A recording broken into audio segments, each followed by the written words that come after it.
اب میرا سوال یہ ہے، اگلا سوال یہ ہے کہ کیا یہ D G I S P R فیصلہ کریں گے کہ یہ سازش تھی یا نہیں؟ ان کا تو ایک پوائنٹ آف ویو ہو سکتا ہے، وہ فیصلہ تو نہیں کر سکتے. فیصلہ اگر کروانا ہے اس کا، جس طرح پریزیڈنٹ آف پاکستان نے چیف جسٹس کو خط لکھا ہے کہ آپ اس کو پروب کریں، آپ کہہ رہے ہیں مداخلت ہوئی، تو اب کون فیصلہ کرے گا کہ یہ سازش ہے، مداخلت ہے؟ چیف جسٹس کو کیا کرے؟ میں نے جب پرائم منسٹر تھا، میں نے جوڈیشل کمیشن کا فیصلہ کیا، جوڈیشل کمیشن نہیں، کمیشن کا فیصلہ کیا کہ وہ پروب کرے کہ یہ سازش ہوئی ہے نہیں ہوئی. ہمیں تو پتہ ہے سازش ہوئی ہے، لیکن ایک پراپر انویسٹیگیشن ہونی چاہیے تھی، جو ہوئی نہیں ابھی تک. تو کوئی نہیں کہہ سکتا، D G I S P R یہ نہیں کہہ سکتا کہ سازش ہے یا نہیں ہے. وہ یہ مداخلت تو سب نے مان لیا نا کہ مداخلت ہے.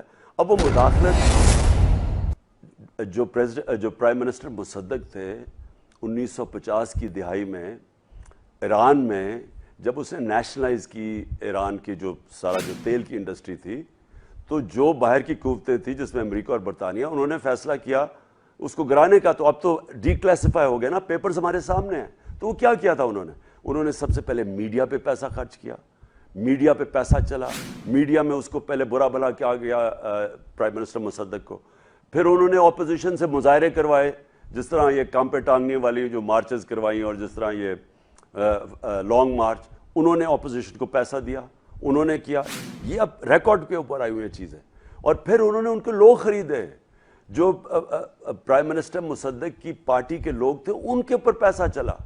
تو کیا یہ یہاں نہیں ہوا؟ تو کون فیصلہ کرے گا کہ سازش ہے نہیں؟